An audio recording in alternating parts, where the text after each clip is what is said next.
Você está acompanhando o Oriente-se hoje, falando sobre a vida conjugal, falando sobre o desafio que é, né, crescer juntos. Crescer sozinho já é complicado, né? Crescer junto dá um pouquinho mais de trabalho. Mas você sabe o que eu acho vantajoso? Nossa, dá uma satisfação imensa. Não, e eu tenho alguém para me ajudar a ver o que eu não vejo. Fantástico, Não é não? fantástico. Eu Sem posso dúvida. contar com a minha esposa como sendo os olhos que me veem e que, olha. É interessante, estava fazendo um estudo uma vez, daquele texto bíblico que quando Deus cria a mulher, e o texto, as Sagradas Escrituras dizem assim que Deus criou para o homem uma auxiliadora idônea. E estudando mais o texto, conversando com um amigo que é judeu, ele disse assim, não, olha, tem uma tradução também desse texto que é assim, que Deus criou para o homem uma auxiliadora contra. E essa tradução é bárbara, porque Sim. ela define muita coisa. Ela é auxiliadora, não é porque ela concorda com tudo. Ela é auxiliadora na medida que ela contrapõe, que ela faz pensar, que ela participa da sua evolução, do seu crescimento, né? E é bárbaro esse pensamento. Sai daquela coisa da mulher que está lá para balançar a cabeça e dizer sim para tudo. Não, é auxiliadora contra. Porque ela faz crescer, porque ela confronta. E o confronto é bárbaro. É aquilo que nós estamos falando. A divergência, Mar calmo né? não faz marinheiro bom, né? A gente precisa ser sacudido. Precisa, é fundamental. Não, e é o olhar do outro que me designa, né? É o olhar do outro, ou para me fazer ver o que eu não estou vendo, ou para, mesmo que seja para ver o que eu estou vendo, mas colocando em outras palavras, quer dizer, é o olhar do outro que me designa. Eu não sou sem o olhar do outro. Eu não sou sem Sem o olhar do outro. E hoje todo mundo quer ser e me basto a mim mesmo, né? Do jeito que eu acho que eu sou. Né? E é interessante tudo isso porque quando a gente começa a falar com vocês, assim, os profissionais da área e tal, fica parecendo complicado casar ou ter um relacionamento. Mas é interessante que no dia a dia, no início, a gente já vai tendo esse burilar, né? Essas diferenças já começam a ressaltar aquilo que precisa ser mudado. Uma das coisas que eu comecei, sabe um dos momentos que foi assim um marco da minha vida conjugal, quando eu comecei a ouvir melhor e mais a minha esposa, quando ela falou daquele problema sagrado que não se toca, quando ela falou da minha família. Interessante que no final, quando eu descobri que ela tinha razão, o respeito que ela ganhou, eu fui a ela e comecei a perguntar para ver qual era a visão dela, porque a minha visão é aquela apaixonada, né? aquela respeitosa da minha família, do meu ambiente. Em família ninguém mexe. Ninguém mexe na minha família, né? E ela olhando de fora, ela tinha aspectos que eu não conseguia enxergar. E é interessante, é muito legal isso. E você começa a ouvir quando ela fala, peraí, né? Eu fiz até uma música para ela uma vez por causa disso, porque a mulher vem e fala assim, você não faz assim. Você fala, meu Deus, como é que eu não pensei nisso antes? Né?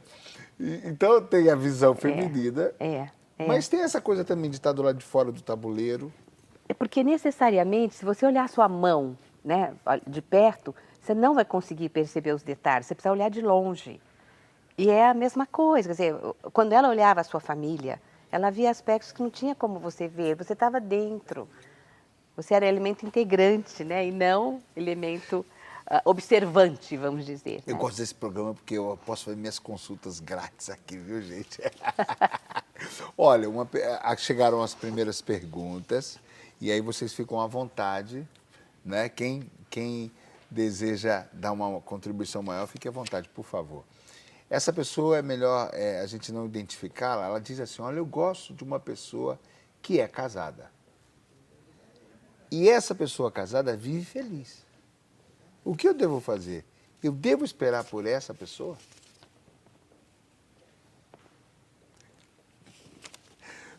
Complicado. Os grilinhos. A primeira pergunta já começa assim. Eu falo assim, olha, que ela tenha esse sentimento,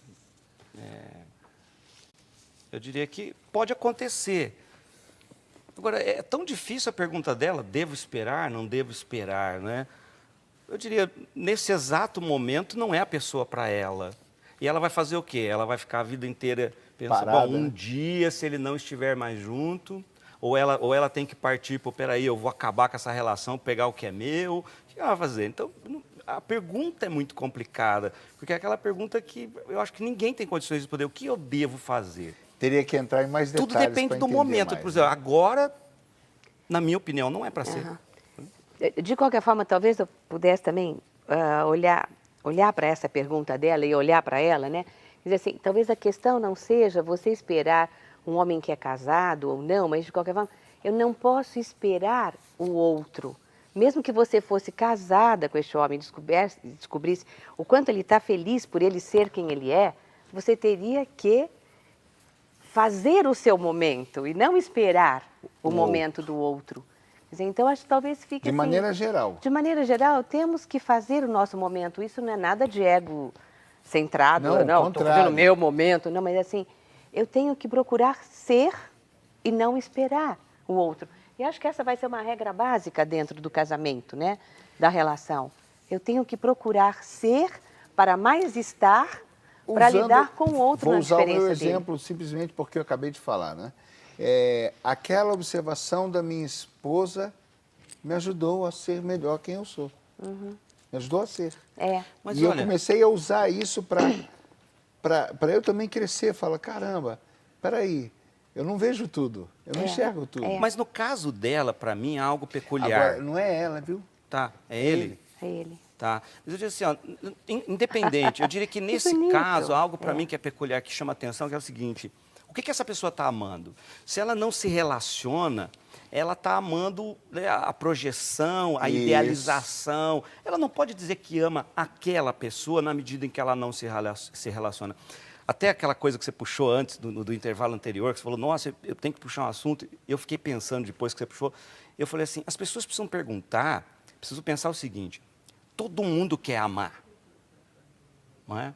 Todo mundo quer o amor e os benefícios que ele pode trazer. E eu sempre pergunto assim, quem é que está disposto, né? Quem é que deseja o sacrifício? Quem é que deseja o perdão? Quem é que deseja a paciência, o trabalho? Quem é que deseja a compreensão? O amor todo mundo quer. Mas e o trabalho que ele traz, quem quer? Eu acho que aí... Eu acho que todo mundo também deseja alcançar fazer isso, porque por mais que entendamos que hoje a sociedade e tudo mais, as coisas tendem a ser mais descartáveis, mas o ser humano, ele deseja ter paciência com o outro. Eu acredito muito nisso. Ele deseja... Mas não é a resposta imediata. Né? O homem, eu posso falar, eu nem vou falar de você, mas quando o seu filho dá uma choramingada às 3 horas da manhã, a sua esposa falou, vai lá você. Falando, pô, e você tem que ir. Então, isso é um crescimento. Isso vai na linha que a gente estava falando. Eu acho que hoje os pais mais jovens, estão com mais disponibilidade para isso do que talvez os homens da minha geração, ou da sua e tal. Né? Eu vejo até no meu filho, sabe? Eles já fizeram essa composição. Eu fiz tudo isso e cuidei muito das minhas filhas. Mas sempre com foco voltado, eu preciso fazer. É o meu papel, eu vou fazer, eu a amo, e reunindo forças, porque no primeiro momento eu penso que todos nós temos um quê de egoísmo. Você falar, vai você, pô, amanhã tem que acordar cedo. Né? É difícil isso aí. Eu pego muito carona nessa ideia do amor mercantil do Erich Fromm. Eu falo assim, quando a maturidade não está lá, eu concordo com a Maria Teresa diz, mas eu falo assim, quando a maturidade não está lá, a relação é mercantil mesmo, no sentido de o que essa pessoa pode trazer de benefícios para mim, como ela pode me fazer feliz, como ela pode me completar. E leva, às vezes, um tempo, às vezes, uma vida para a pessoa atinar com essa questão de que, não, peraí, amor é trabalho. Amor exige sacrifício, amor exige empenho. E você acabou de falar um exemplo que eu uso muito, né? Quando eu falo assim, que o amor não é... Às vezes essa ilusão de que o amor só traz prazer, nem tudo é prazer. Um exemplo, a mãe tem um filho. é inverno, aquelas madrugadas geladas, né? O bebê chora, a mãe não levanta com aquele sentimento, peraí, eu amo meu filho, deixei lá amamentar. Não, ela faz o sacrifício porque ela ama. Então, esse trabalho dela mostra que ela ama, na minha opinião, né? Por isso que eu falo que o amor é trabalho, o amor é empenho, o amor é lutar junto. Vai, Maria Tereza. Vai que você está aí atravessado, vai. Não, é que assim, amor é trabalho. E acho que todo mundo está disposto a encontrar como é a minha melhor forma de trabalhar, né? É que assim, necessariamente, nós começamos como qualquer bebê, a gente precisa, o bebê, por favor, façam tudo o que eu preciso. O bebê não pensa isso, mas ele está ali para isso, façam tudo o que eu preciso. Quer dizer, é uma relação mercantilista. E ele vai aprendendo a ser assim, safadinho para poder conseguir o que ele quer. E quando vamos reproduzir as relações, nós vamos começar por aí, né? Mas logo vamos perceber que não é e vamos trabalhar com essa perspectiva do amor que dá trabalho. Agora, eu vou falar para essa pessoa, procure você ser feliz. Talvez, se ela está feliz, onde é que é a sua felicidade? Em que lugar ficou perdida a sua felicidade? É muito provável, que você está projetando nela? É muito provável que haja uma frustração, uma decepção muito grande se tivesse a oportunidade de ficar com ela, porque vê a pessoa feliz e pensa que aquela felicidade será a minha. E não é, é a dela. Qual é a minha, né? Qual é a minha, né? Dá muito trabalho, né?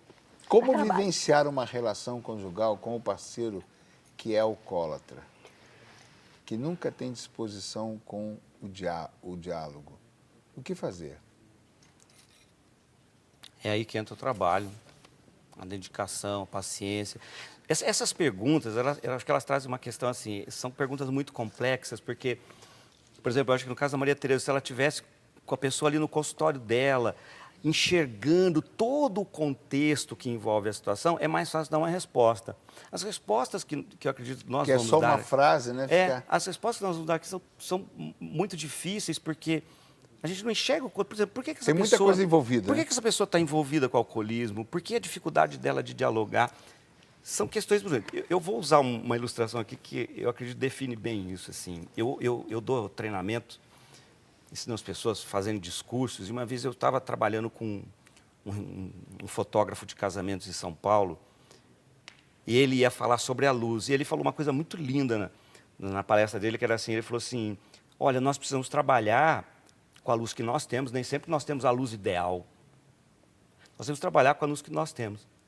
E, com essa luz, fazer uma obra-prima. Né?